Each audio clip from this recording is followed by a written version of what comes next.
YouTube, what's going on? This is Coach Show. Listen, I love you guys, but we have to redefine some terms. I've heard people use on the track, even in the gym. It's just not working. And as your coach, I cannot allow you to keep misusing these terms. We got 4 terms that I want to redefine with you guys. So if you stick around with me, I'll let you know what they are. Like, comment, and subscribe. Our first term here is speed endurance. Okay, I hear, and you may have even said this, I need to work on my speed endurance in the 400. I need to work on my speed endurance in the 200.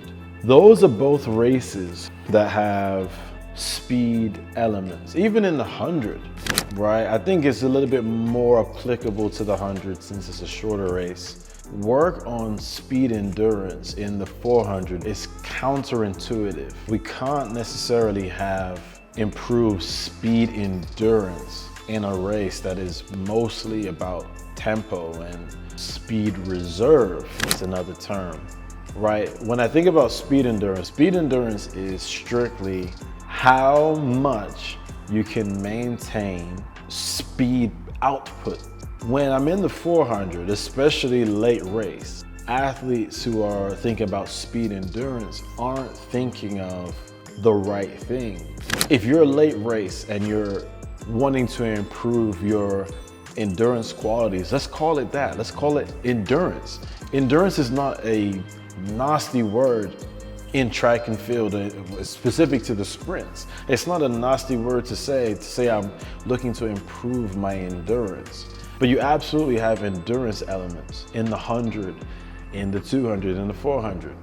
And in the hurdles, the jumps, like there's an endurance element here. Speed endurance is short speed outputs and how many of those can you accumulate. A great workout to improve speed endurance would be 40-meter sprints out of blocks with 2 to 3 minutes rest. Speed endurance is not 2 to 300 or even 4 or 5 200s. Like that's not helping my speed endurance.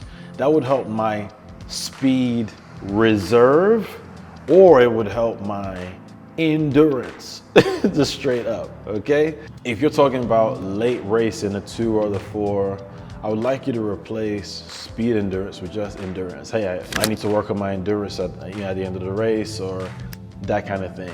Now, speed endurance, where it would apply to maybe the 2 or the 4, one way to identify speed endurance deficiencies in the 200 or the 400 would be how effectively you start the race. How fast do you get out? Maybe you've had, typically the 100 is the first event of the race, maybe 4x1. If you're not able to put the same force output into your starts in the 2 or the 4, I would say those would be speed endurance issues. Anything past that is not speed endurance. It would have to do with your speed reserve, which would affect, actually, I'll pause that. Let's define speed reserve next, okay? Well, speed reserve would be your ability to conserve energy. Okay, next term. Let's redefine drive phase. What is the drive phase? I would argue most people don't know what it really means. Most people wouldn't know how to really define it. Where does it begin? Where does it end? I would hear drive phase as when you're done building momentum. Drive phase for me would be when you're done building momentum. You're now at top end, or you're now at your max velocity. Drive phase is everything before that. So I think that term is flippantly used. That's my hot take, that most people misuse it. Like, oh, I'm in my drive phase. Okay, well, what does that look like? Where does it end? How do you define it? When you watch your video, how are you assessing it?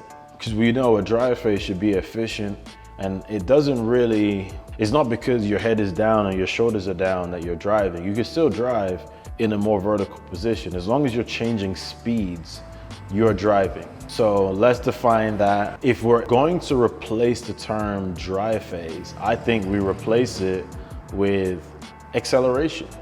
It might feel like a lot of words, a lot of letters or whatever, but acceleration is strictly what the dry phase is. It's a way to change my momentum. Changing speed is what acceleration is defined as. Can you change your speed from not moving to max velocity, or top end as people say? And that's gonna lead us to our next point. Okay. Our next point, our next term is top end. I hear this term and I think it's like sounds better than it like is. And most people, again, a lot of people say it, but what is top end? What is it to you? Maybe let me know in the comments. Like, where do you hear these terms, and like, how has it constructed how you assess your performance, to assess others? And to me, top end is max velocity. And I've used the terms interchangeably. I'm not saying that they're wrong. I think when we think about top end or max velocity, it has to mean something to us. And I challenge you, what does top end mean to you? Could you know when you're at top end, or do you have to watch it back? If you have to watch it back, that means you're not understanding the term, even max velocity, to whatever term you use. These terms have to mean something to you. They have to be relatable to what you feel, what you're training towards, not just general principles that you assess when you're watching your videos back. I would lean towards, versus top end, I would lean towards max velocity, because I know max velocity is defined as a state of my top speed, my maximum speed, and it's something that I'm either maintaining. Speed maintenance is another thing to work on, another term for us to have. But I'm either maintaining my max velocity or I'm losing it. I'm decelerating from it. I hope that makes sense. Yes, I know I look a little different. The life of a content creator. The last piece, the last term that we are misusing is lactic acid.